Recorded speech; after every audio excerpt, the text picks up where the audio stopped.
O programa que será exibido a seguir é de total responsabilidade de seus produtores e idealizadores. Olá, muito boa noite para você. Vamos aos destaques do Jornal da Fonte. Líder do governo na Assembleia apresenta alterações na proposta que muda regras para a realização de grandes eventos. Polícia desarticula quadrilha de traficantes, armas e drogas foram apreendidas com os criminosos. Homens são presos acusados de assaltarem entregadores de City Pass. Simpol pede desculpas por invasão de policiais ao Palácio do Governo Estadual. E ainda uma entrevista sobre o passe livre estudantil, que agora está liberado para todos os estudantes da região metropolitana de Goiânia. Tudo isso e muito mais você confere agora no Jornal da Fonte.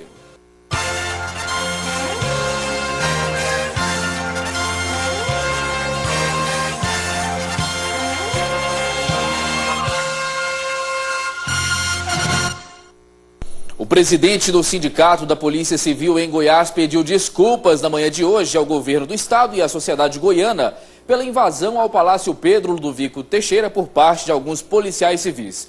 O indicativo de greve da categoria também está suspenso. O governador de Goiás, Marconi Perillo, pediu que a Polícia Civil fizesse uma retratação pública pela invasão à sede administrativa do governo na tarde da contrário, não haveria acordo com a categoria. O presidente do Sindicato dos Policiais Civis do Estado atendeu ao pedido. Nós estamos aqui em público pedindo desculpas a toda a sociedade do Estado de Goiás pelo incidente acontecido no Palácio Pedro Ludovico Teixeira. Estamos deixando claro também que retiramos ontem à tarde o indicativo de greve da categoria, mantendo apenas a Assembleia para que todos os policiais possam estar reunidos na terça-feira na Assembleia Geral da categoria, no pátio da Assembleia Legislativa, para que a gente possa levar ao conhecimento da categoria o andamento das negociações. Além do que, após o incidente ter acontecido, nós estivemos reunidos com o José Carlos Siqueira, chefe do Gabinete Civil, onde nós assumimos de pronto a responsabilidade em reparar o dano causado na porta e também nas vidraças do Palácio. E nós estamos aguardando agora a reunião que deve acontecer com o secretário de Gestão e Planejamento, Leonardo Vilela, para ajustar os entendimentos da proposta da categoria para que seja remetida o mais rápido possível, a fim de que seja aprovada e cumprido o acordo firmado pelo governador do estado de Goiás. A polícia desarticulou a quadrilha acusada de roubo de vale transporte na região metropolitana de Goiânia. 2 pessoas foram presas em flagrante. Valber Oliveira Andrade, de 20 anos, e Eduardo Vinícius Mendes Moreira, de 21, foram presos em flagrante por roubo de bilhetes do City Pass.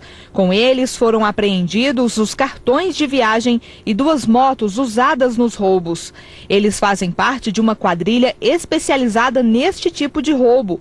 O grupo monitora o trajeto e horários dos motociclistas que fazem a distribuição dos bilhetes do CETRANSP para os pontos de venda e assaltam, levando o City Pass e o dinheiro. Eles foram, inclusive, fotografados em frente ao CETRANSP, observando a saída desses motociclistas para perceber que rota eles faziam, o horário que eles saíam, né, de que forma eles conduziam esse City Pass. E aí eles saíam dali seguindo esses motociclistas e no momento que eles achavam oportuno, eles abordavam esses motociclistas e efetuavam o roubo. Né? Fazem parte da quadrilha Leilson Teixeira da Silva, que seria o mentor e está foragido, David Gonçalves de Carvalho, Fabrício Evangelista da Costa e Euler Barbosa de Oliveira, que já cumpriram prisão temporária e foram soltos. Os roubos ao CETRANSP têm ocorrido com frequência desde o ano passado. Ao todo foram 25 e o prejuízo causado pela quadrilha já ultrapassa o valor de R$1 milhão. São quadrilhas que sai uma, começa outra, às vezes nem sempre tem a ligação com a quadrilha ou outra, mas sempre praticando o mesmo modus operandi, lesando o CETRANSP da mesma forma. Uma decisão do Ministério da Saúde pode prejudicar as mulheres que têm entre 40 e 50 anos de idade. É que uma nova regra estabelece prioridade para exames de mamografia entre mulheres de 50 a 69 anos. O grande problema é que a faixa etária de 40 a 50 anos representa 25% dos casos de câncer de mama no Brasil. E para falar sobre a mudança na faixa etária do exame, eu converso agora com o doutor Antônio, da Sociedade Goiana de Mastologia. Olá, doutor, muito boa noite para o senhor. É um prazer recebê-lo aqui no Jornal da Fonte. Boa noite, Segismar. Boa noite, telespectadores. mais uma vez aqui com vocês. É um prazer imenso, em nome da Sociedade Brasileira de Mastologia Regional Goiás. Nós que em tempos passados ocupávamos a vice-presidência, a partir de 1º de janeiro estamos na primeira posição desse grupo, assumindo a presidência da regional. É um prazer imenso, mais uma vez, para discutir um tema importante, que é o detalhe da restrição da mamografia. Pois é, qual que é a opinião do senhor sobre isso? Por que essa alteração?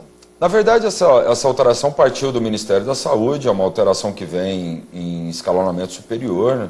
E a nossa posição da regional, a nossa posição da Sociedade Brasileira de Mastologia, na pessoa do professor Rufo de Freitas Júnior, que é o atual presidente da Nacional, ele também que é de Goiânia. Os conselhos federais de medicina e o regional são todos contra. Por quê? Porque nós temos observado um crescente na incidência do câncer de mama.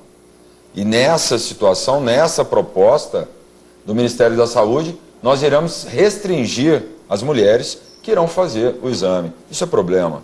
Pois é, são várias as campanhas aí contra o câncer de mama, né, a favor de tratamentos. Isso, então, prejudica mulheres nessa faixa etária dos 40 aos 50 anos, na opinião do senhor? Prejudica sim. Veja bem, dados do INCA para 2014, cerca de 57 mil novos casos de câncer de mama. 2014. Dados do mesmo INCA, que é o Instituto Nacional do Câncer no Rio, para 2013, cerca de 52 mil novos casos, para o ano passado.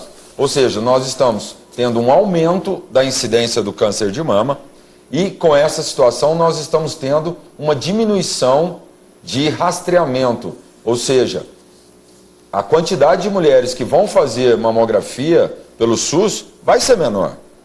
Nós sabemos que nós temos uma quantidade de mamógrafos muito boa, mas o detalhe é que os mamógrafos estão mal distribuídos.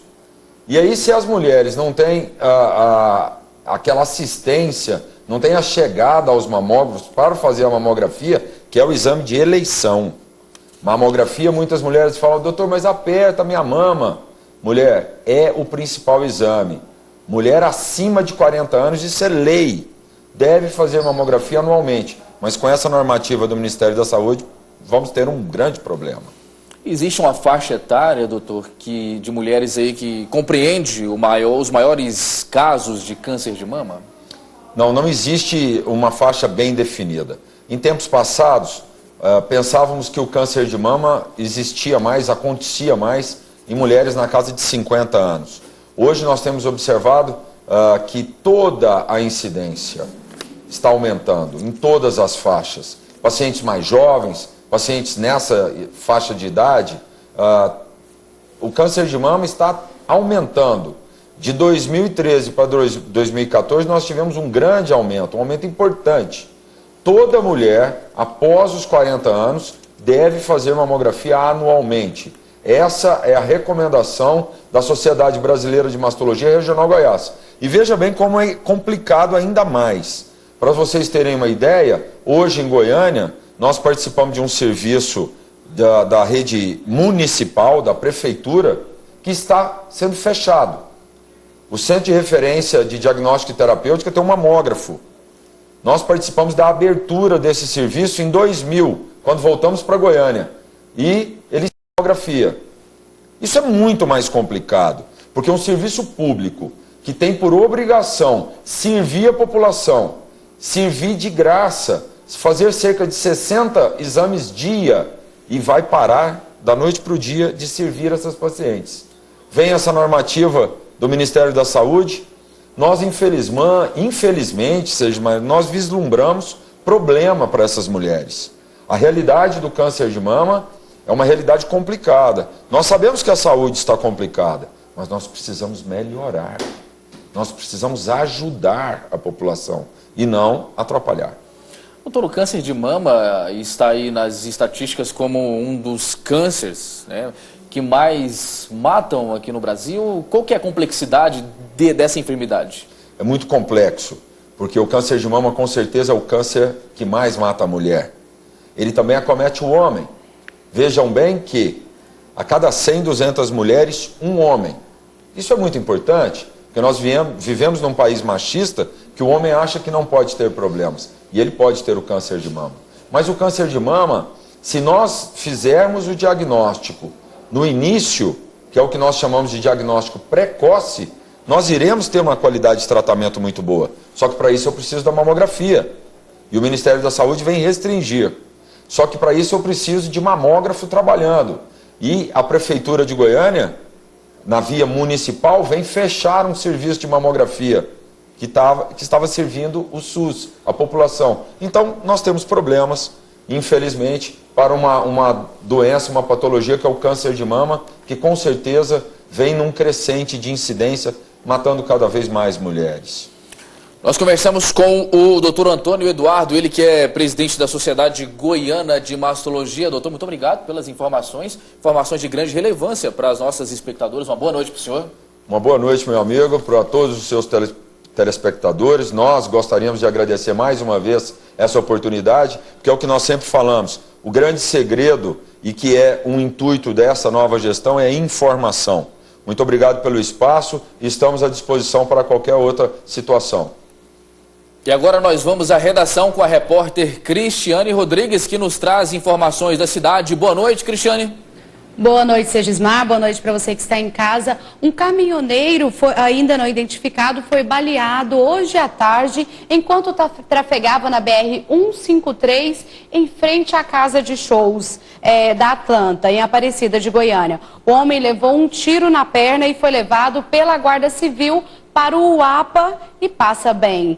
E o SAMU registrou um acidente de trabalho na capital. 3 operários caíram de um andaime no Jardim Goiás. Um dos trabalhadores foi encaminhado ao Hugo em estado grave e os outros 2 passam bem. A Polícia Civil prendeu um homem no Parque Oeste Industrial, em Goiânia, suspeito de roubo de cargas. O homem foi dirigindo a carreta carregada de cerveja que havia sido roubada horas antes na GO 330. O suspeito foi encaminhado à Delegacia Estadual de Roubo de Cargas. Tarde movimentada, né, Segismar? É, muito movimentado. Obrigado pelas informações, Cristiane. E veja a seguir, Polícia Civil de Goiás desarticula quadrilha de traficantes que agia em Goiás. Com eles foram apreendidos mais de 200 quilos de droga. Continue aqui na Fonte, nós voltamos já.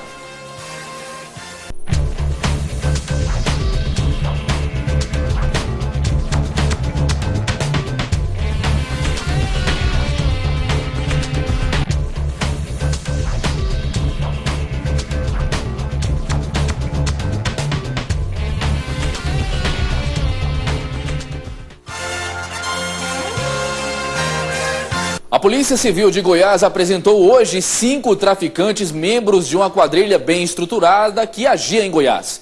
Com eles foram apreendidos mais de 230 quilos de drogas, entre pasta base de cocaína, além de 14 armas de grosso calibre, como fuzis e metralhadoras. Durante alguns meses, policiais da DENARC investigavam uma organização criminosa que agia no tráfico de cocaína. O resultado acabou na prisão de 5 pessoas, de aproximadamente 200 quilos de cocaína, insumos e materiais para a preparação de entorpecentes, além de armas de fogo e munições.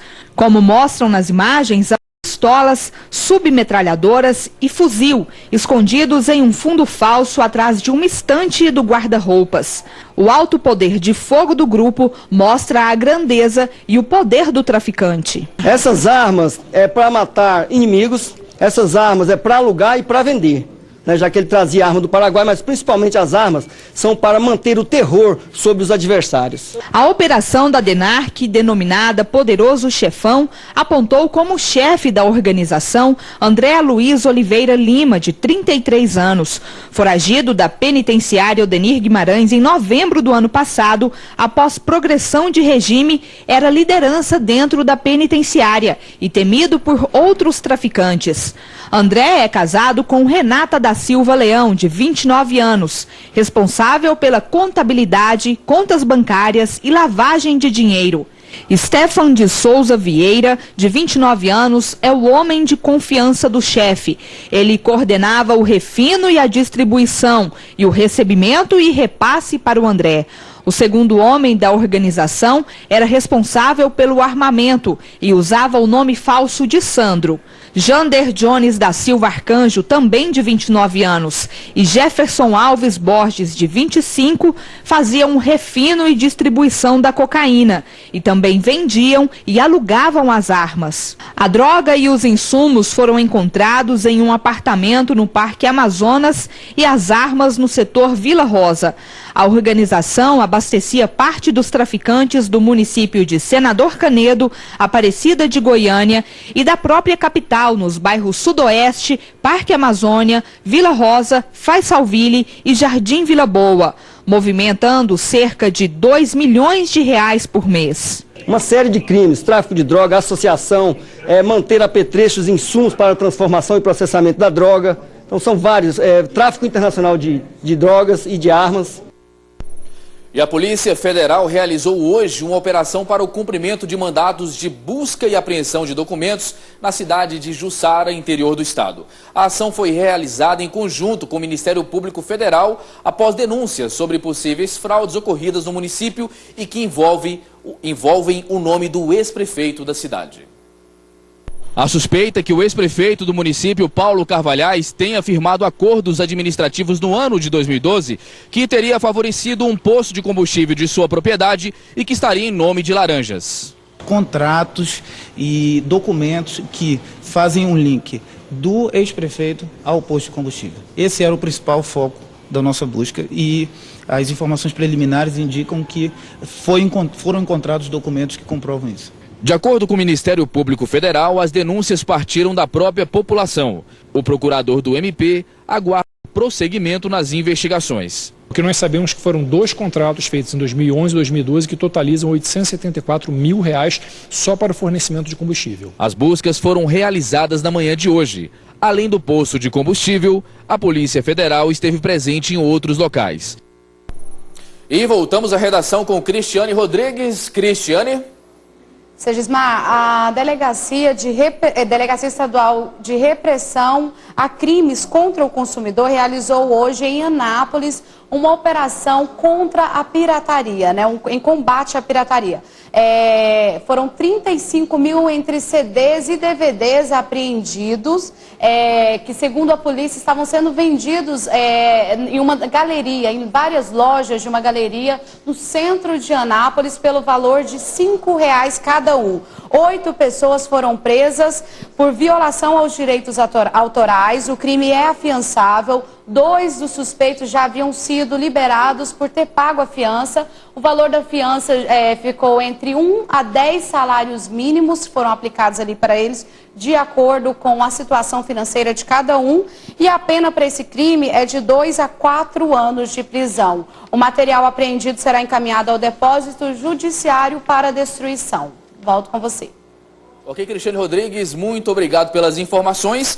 E o líder do governo na Assembleia Legislativa de Goiás, deputado Fábio Souza, apresentou alterações na proposta que trata da realização de festas, shows e eventos esportivos. O texto anterior abria brechas para que a Polícia Militar pudesse decidir sobre a realização ou não de eventos no estado. O deputado Fábio Souza apresentou na casa o projeto que altera a Lei 18.363, que estabelece normas para a realização de eventos públicos ou privados, mediante o cumprimento de requisitos que garantam segurança ao público e à comunidade. Entre as mudanças, o parágrafo 3º do artigo 2º propõe que passe a considerar como evento atividades com motivação desportiva, cultural, artística ou festiva. Atividades política, religiosa e social foram retiradas do texto. O parágrafo 4º propõe que as fiscalizações da PM serão para orientar os organizadores de evento ao cumprimento da lei. E o artigo 10 afirma que a lei não se aplica a reuniões pacíficas sem armas em locais públicos, conforme a Constituição Federal.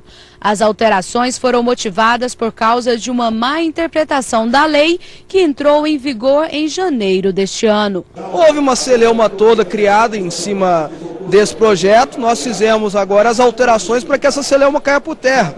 porque em nenhum momento houve a intenção de versar sobre manifestação.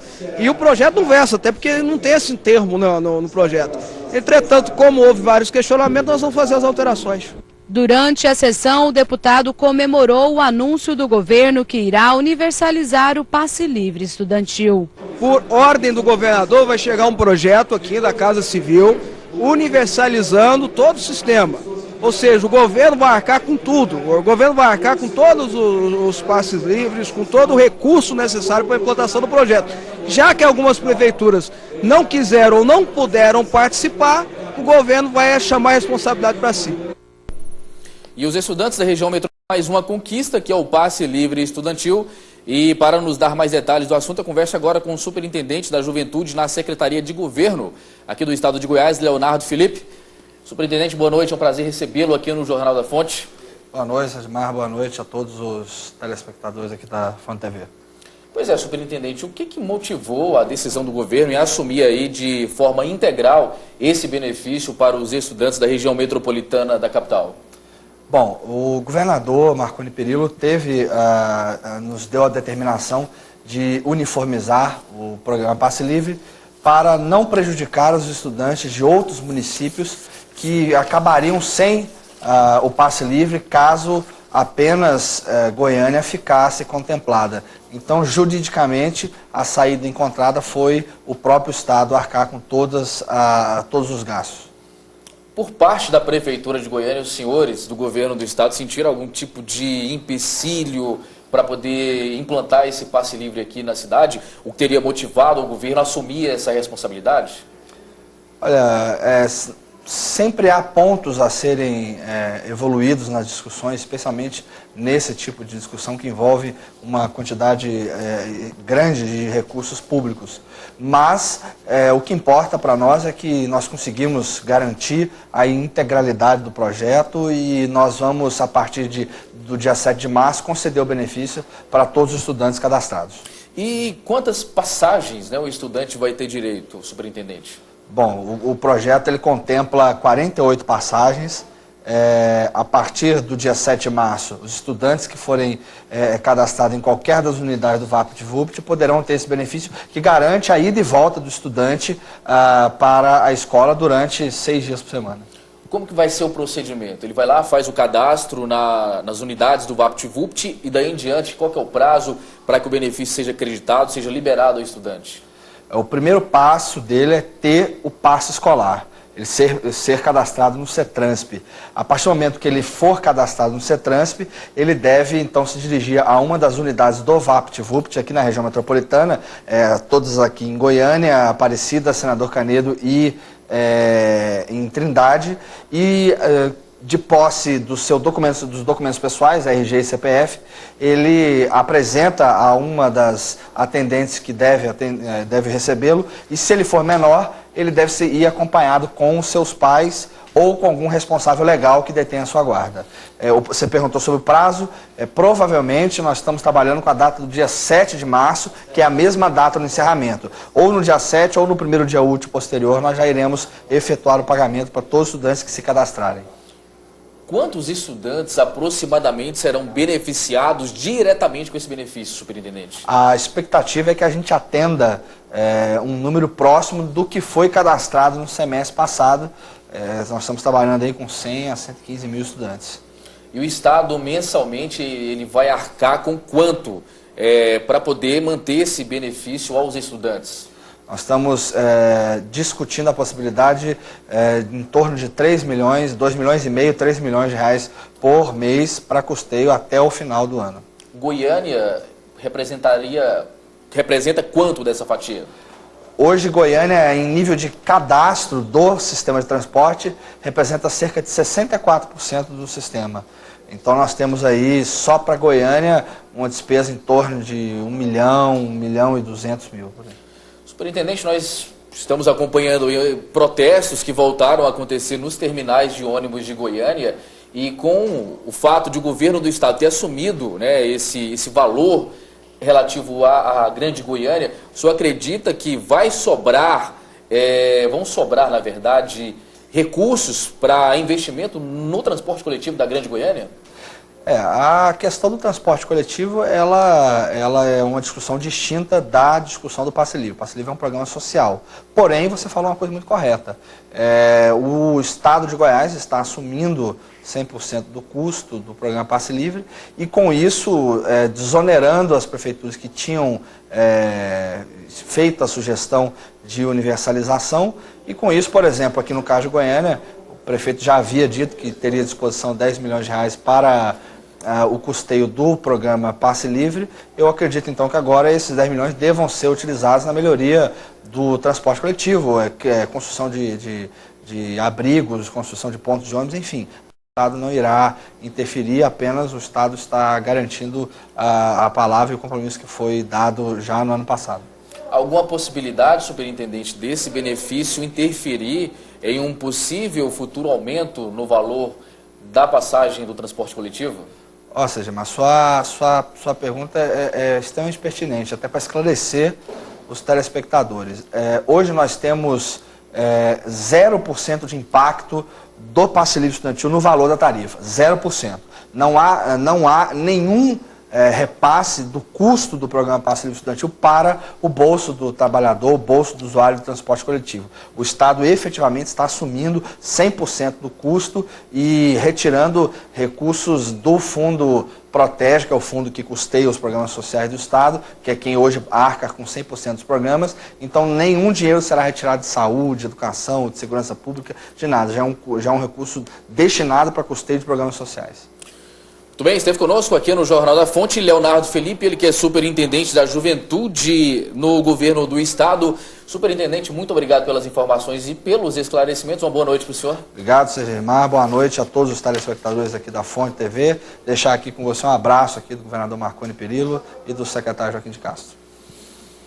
Pois é, e uma notícia de última hora, nesse momento está acontecendo uma manifestação lá no terminal do Garavelo, em Aparecida de Goiânia. Nós estamos acompanhando e traremos mais informações ao longo da nossa programação. O Jornal da Fonte vai ficando por aqui, nós voltamos amanhã. Na sequência você fica com o programa Na Marca do Pênalti. O melhor dessa noite para você e até lá.